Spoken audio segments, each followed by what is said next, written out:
In this video, I'll be revealing my feature wish list for 2020 in Cakewalk by Bandlab. Hi folks, I'm Mike and I hope you're well. So it's got to that time of year again where Santa's about to arrive with all of the gifts that we asked for. And I think that I've been a pretty good boy, so I'm conducting a bit of an experiment. Does Santa really bring you gifts based on how good you've been? Or does he simply bring you gifts if you've got rich parents? Let's find out. If you're watching this after Christmas and you've got some awesome gifts under the tree, music related or recording related, then let us know in the comments down below and we will all secretly be envious of you. Now, I asked Santa for 5 improvements to Cakewalk by Bandlab in 2020 as a part of my wish list, and I also asked you guys how you thought Cakewalk by Bandlab could be improved, and you gave me a mountain of answers, and I'll include some of them in this video, so if you took part, watch out for that. Now, if you do like this kind of content, all about home recording, DAWs, gear reviews, plugin reviews, that kind of thing, then please do subscribe and ring the bell on YouTube so that you are notified about my future videos. Now let's get stuck into that wish list. So before we get on with my first list, let's get this out of the way. Complaining about Cakewalk by Bandlab is definitely a first world problem thing. Let us not forget that we do get to use this wonderful fully featured DAW completely free. And we did used to pay for it and we're happy to do so. So we live in good times, my friends, don't forget that. But I'm assuming that Bandlab do want to improve this software. So I'm hoping that we can guide them to help them understand what are the most important things to us, because they won't be able to improve absolutely everything and they've got a limited number of resources to do it. So let's think of this video in that way, and then think about that when you're making suggestions in the comments down below. But let's get on to number 5 in my wish list. 5. So I'd like you to bear with me for a moment because I'm going to take you on a little bit of a journey. And the journey starts here with Cakewalk's default interface. This is the template called Tungsten, and most people use it in this mode and have it looking like this. And it doesn't look too bad at all. It's got a nice dark look to it, so it's easy on the eye when you use it for a few hours. It's not the most modern looking interface in the world. Modern interfaces tend to be more flat looking than this, but it's okay. I can really live with this and I think it's easy on the eye. And then we move on to some of the plugins you get with Cakewalk. So let's bring up the drum kit, for example. Have a look at that. Looks awesome. It looks like a real drum kit and it sounds good as well.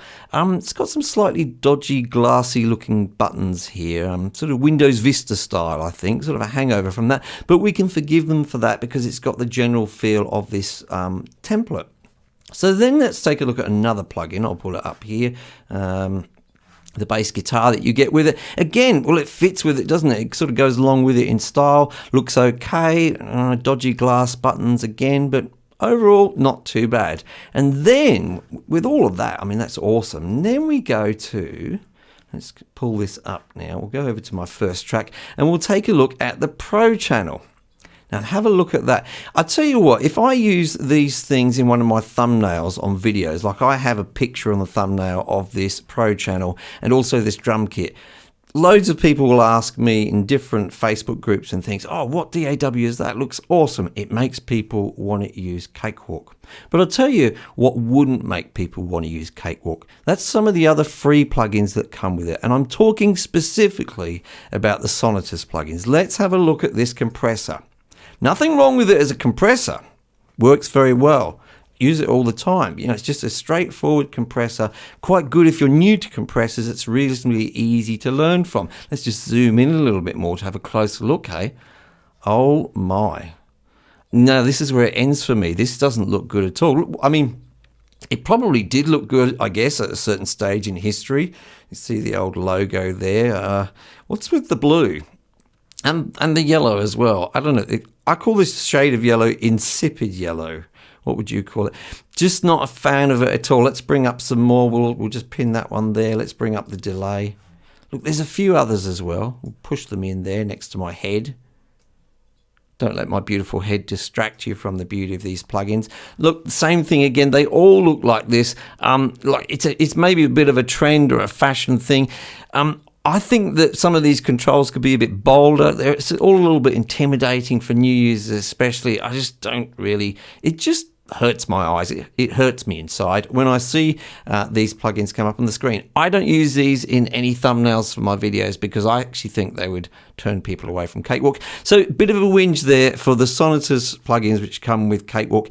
If there's any way that you could allow us to reskin them, or I don't know if you can do that actually, now I come to think of it, can you reskin them using the templates? I don't think you can with these. So if there's any way you could do something, and I will tell you one thing, some free plugins that you can get look a whole lot better than this. Look, for example, I'll bring up some Blue Cat Audio ones here. Here's their little triple EQ plugin. Look, looks okay. Not my favorite still, but it looks okay. Let's bring up their chorus here again, but I like these big bold controls. I can just grab that and get my settings in and I'm done. So yeah, Sonitus plugins, let's have them updated, or make a deal with a new company, and even if it's just another company's free plugins so that it makes us aware of their brand, then I would suggest do that.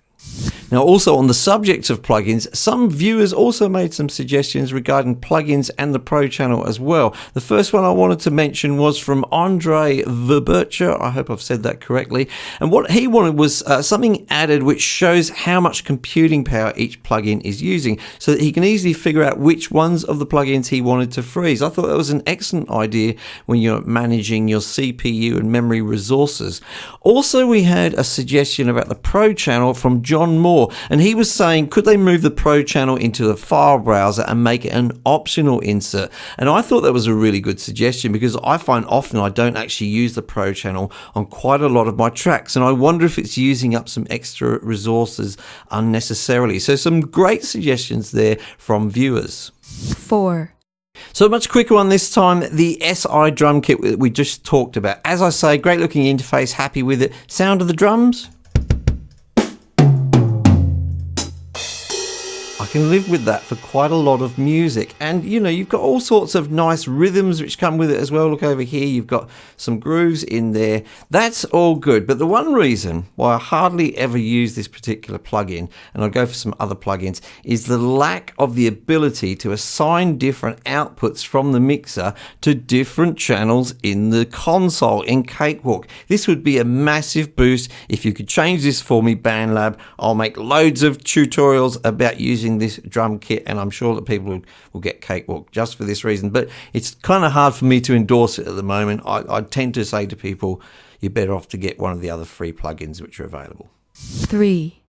So I think this one would be an enormous improvement for my workflow, and that's the ability to adjust clip gain. So what do I mean by that? Well, I find this especially useful in other DAWs when I'm doing things like adjusting particular clips with vocals, for example. So here's a vocal part, and it's usually made up of a few different clips, often divided up by phrases when I work.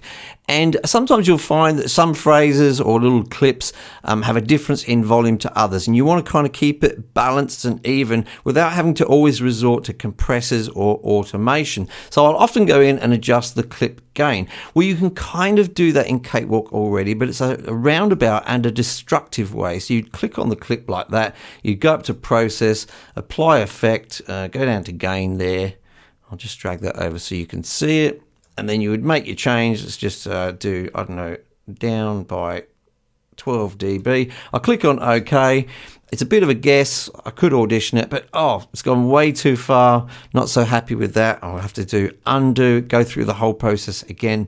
It's very time consuming, and it kind of puts me off doing it, and it's a really useful thing to be able to do. Now, we do have a similar feature already here, which is to fade in, and we can do it very quickly and easily. We can just drag across non-destructively, because we can just drag back and forth, and we can see what effect we've had right away on the waveform. We can do it on the right as well. What I'd like to see is something we could just do in the middle, perhaps drag down from the top just to pull the clip gain down, or even a combination with a keyboard press is fine, and then drag down and see the waveform change, just so we can eyeball that against other waveforms as well. So that would be a huge time saver for me, and I think it would be something which, if people got into the practice of doing that with clips, can really help, especially with vocals and keeping them on top of the mix. 2. So if you want to spend money in your home studio, one of the best ways that I can recommend is to improve your monitors. Now on this occasion, I'm not just talking about the speakers in your home studio, I'm also talking about your computer monitors, your screens.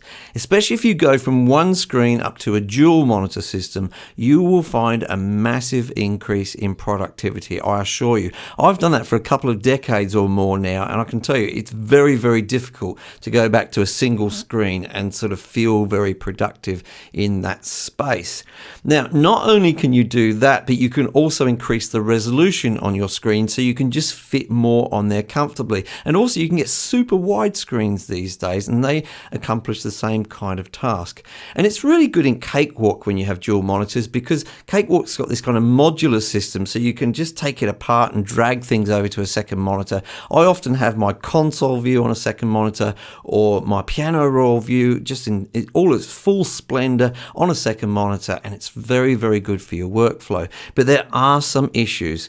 So what we're looking at on the screen right now is the console view in a 1080p monitor, like a 1K resolution. Now, a lot of you will be using monitors in this resolution, and it's absolutely fine. Nothing wrong with it at all. It does fit rather nicely on there. But if you want to go ahead and improve things and perhaps go up to a 2K monitor, I'll show you how it looks on a 2K monitor. I'll flick over now.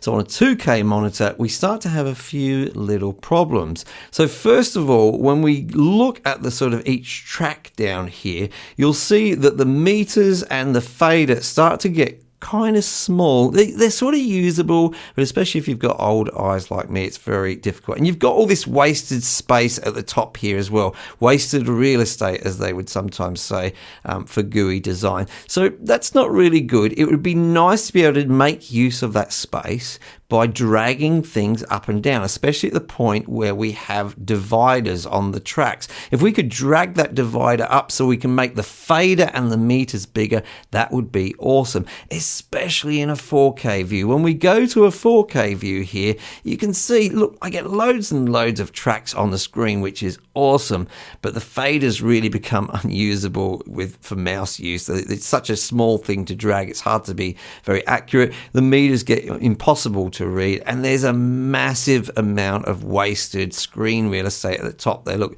almost more than 50% of it is just completely wasted. So I'd like to be able to drag those dividers up in each track so that I could extend those sections and make full use of the screen which I have. And I'm not the only one who thinks so. There were a few people that made some mentions of the GUI in this kind of way.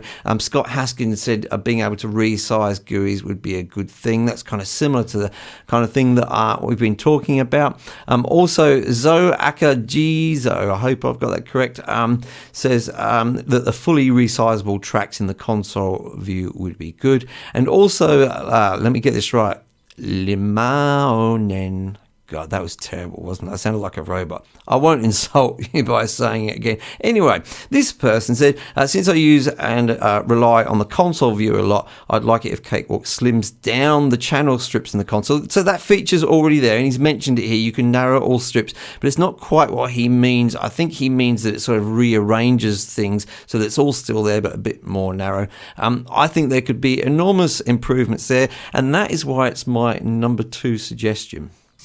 So before I move on to number 1, I just want to extend a massive thank you to the Cakewalk community as a whole. During 2019, you guys have shown me a massive amount of support and encouragement. It always touches my heart when I get the messages and the emails and all of that good stuff, and you tell me that this stuff is really helping you out. And if you are a Cakewalk user, do make sure you've subscribed and that you've rung the bell so that YouTube tells you about my other videos. Now let's take a look at number 1 on my wish list. 1. So my number 1 pick is something that hasn't been mentioned by many people, and it's one of those things that once you've used it in another DAW, it's hard to go without it. You realize what a massive boost it is to everything you do. Now, you may not have heard of it, and it's going to be hard to talk about it, so I'm actually going to demonstrate it in a different DAW. It's a thing called VCAs. It's a type of channel which you can add to your console view. And unfortunately, as I say, I can't, of course, demonstrate it in Cakewalk. So I'll go into Studio One here, and you can see the console view here. And you can see right on the end here, is a fader with a very red sort of fader cap on it, and that is a VCA channel. And you can see there's no ability to insert effects or anything like that on it. So what does it do? Well, let me drag it up and down, and you can see what it does to the other faders.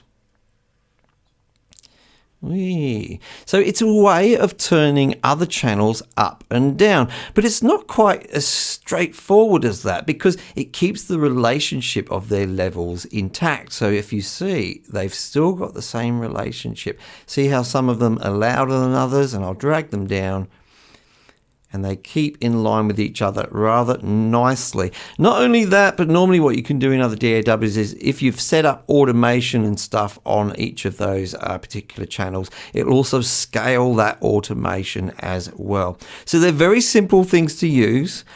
You could do a similar thing with a bus, but there's various pros and cons to that. You don't get quite the same effect. So VCAs would be my #1 pick if they could add that to Cakewalk by Bandlab. Now, I did have one other viewer who agreed with me, and I'll just pop him up on the screen there. Fred Scaife, definitely VCAs. They're essential on consoles these days. I don't know if I'd go so far as to say essential, but wow, they are a massive bonus to have. So yeah, let's have some VCAs, please, Bandlab.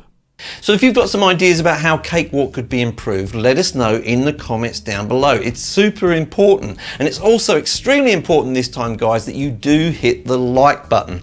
Why? The more likes this video gets, the more views it will get, and it's way more likely that Bandlab will actually watch it and implement some of the ideas that we're putting forward. Not just my ideas in the video, but your ideas in the comments down below. So make sure you do hit that like button. Now, if you've enjoyed the content during 2019 on this channel and you found it helpful, then you can send me a Christmas gift using the link on the screen right now, the PayPal Me link, or you can follow the link in the description, and all of your gifts will be most gratefully received, and I will be continuing to make Cakewalk content during 2020. So all that's left is for me to wish you a very Merry Christmas and have a great time with your family or your loved ones. Notice I said family or loved ones. I mean, they could be the same thing, I suppose. Anyway, have a great time, stay safe, and I'll be seeing you just before the new year. So I'll see you in the next video.